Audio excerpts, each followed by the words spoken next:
57 इस्लामी मुल्कों में एक बादशाह है जो हाफिज कुरान है और एक सिपा सलार है जो हाफिज कुरान है।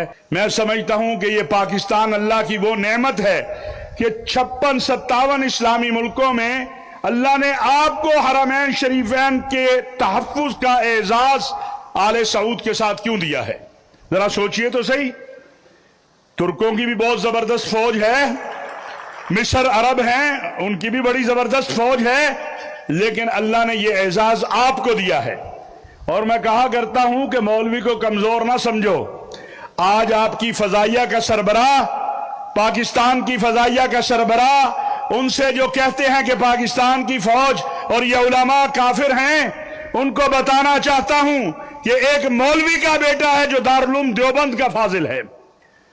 ये जो हमारे फजाइया के सरबराह हैं, ये एक मौलवी का बेटा है, मौलवी का बेटा। आपका फील्ड मार्शल एक ऐसे शख्स का बेटा है कि जो कुरान और हदीस की तालीम देता है, जो स्कूल टीचर था। और ये लोग आज 57 इस्लामी मुल्कों में एक बादशाह है जो हाफिज कुरान है और एक सिपा सलार है जो हाफिज कुरान है। मलिक सलमान हाफिज कुरान है, सऊदी अरब का बादशाह है, और आपका सिपा सलार हाफिज कुरान है जो फील्ड मार्शल हाफिज सैयद आसिम मुनीर है। फिर भी कहते हो, इस मुल्क पे फिर भी उंगलियां उठाते हो।